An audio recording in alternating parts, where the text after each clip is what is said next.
السلام علیکم ناظرین، سوال نماز جنازہ کا طریقہ کیا ہے؟ تو اس کا جواب یہ ہے کہ نماز جنازہ کا طریقہ بہت آسان ہے۔ آپ دھیان سے سنیں، انشاءاللہ آپ کو ہمیشہ کے لیے نماز جنازہ آ جائے گی اور کبھی بھی بھول نہیں ہوگی۔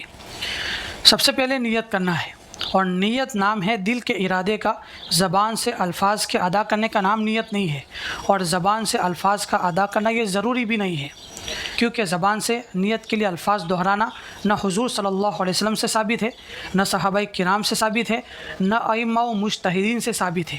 اسی لیے بعض فقہاء کرام کے نزدیک زبان سے نیت کے لیے الفاظ کہنا یہ بدعت ہے۔ اسی لیے نماز جنازہ کے ادا کرنے کے لیے مستقل زبان سے نیت کرنے کے کوئی الفاظ نہیں ہیں، اسی لیے نیت نام ہے دل کے ارادے کا۔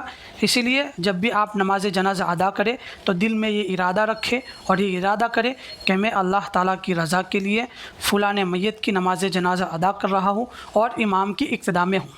میں اللہ تعالیٰ کی رضا کے لیے فلاں میت کی نماز جنازہ ادا کر رہا ہوں اور امام کی اقتداء میں ہوں، یہ دل میں نیت ہونی چاہیے۔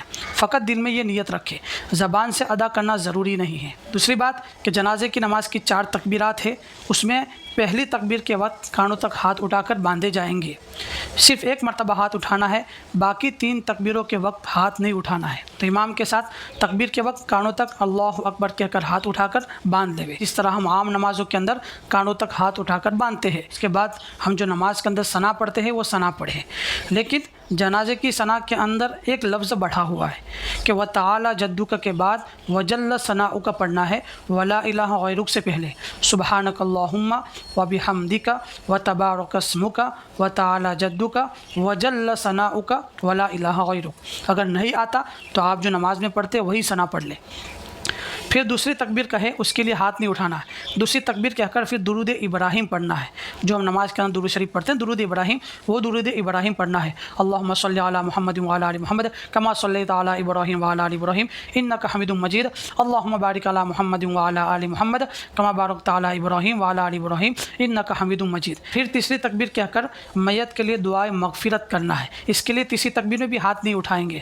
اگر بالغ مرد کا جنازہ ہے یا بالغ عورت کا جنازہ ہے تو یہ دعا پڑھے، اللہم اغفر لحینا ومیتنا وشاہدنا وغائبنا وصغیرنا وکبیرنا وذکرنا وانثانا، اللہم من احییتہ منا فاحیہ علی الاسلام ومن توفیتہ منا فتوفہ علی الایمان۔ اور اگر نابالغ لڑکے کا جنازہ ہے یا نابالغ لڑکی کا جنازہ ہے تو ان دونوں کی دعا میں تھوڑا سا فرق ہے۔ اگر نابالغ لڑکے کا جنازہ ہے تو یہ دعا پڑھے، اللہم اجعلہ لنا فرطا واجعلہ لنا اجرا وذخرا واجعلہ لنا شافعا ومشفعا۔ اور اگر نابالغ لڑکی کا جنازہ ہے تو یہ دعا پڑھے، اللہم اجعلھا لنا فرطا واجعلھا لنا اجرا وذخرا واجعلھا لنا شافعا ومشفعا۔ نابالغ لڑکے اور نابالغ لڑکی کی دعا میں ہو اور ہا کا فرق ہے۔ نابالغ لڑکا ہے تو اس کے لیے مذکر کی ضمیر آئے گی اللہم اجعلہ لنا، اور اگر نابالغ لڑکی کا جنازہ ہے تو اس کے لیے مؤنث کی ضمیر آئے گی اللہم اجعلھا لنا فرطا۔ اور پھر چوتھی تکبیر کہہ کر سلام پھیر دینا ہے۔ بہت ہی آسان طریقہ ہے یہ نماز جنازہ ادا کرنے کا، آپ اس طریقوں کو دھیان سے سنیں اور اس کو یاد کر لیں، ہمیشہ آپ کو یہ کام آئے گا طریقہ۔ کئی بار لوگ بھول جاتے ہیں کہ نماز جنازہ کا طریقہ کیا ہے، تو یہ آسان سا طریقہ ہے، آپ اس کو یاد کر لیں، ہماری ویڈیو کو سیو کر لیں، اس کو بار بار سنیں اور دھیان سے سنیں، انشاءاللہ آپ کو یہ نماز کا طریقہ آ جائے گا۔ اور یہ جو دعائیں آپ کو نہیں آ رہی ہے اس کو آپ یاد کر لیں اور یہی دعا آپ کو پڑھنی ہے۔ اللہ اعلم بالصواب۔ آگے بھی شیئر کریں تاکہ اور بھی لوگوں کو فائدہ ہو۔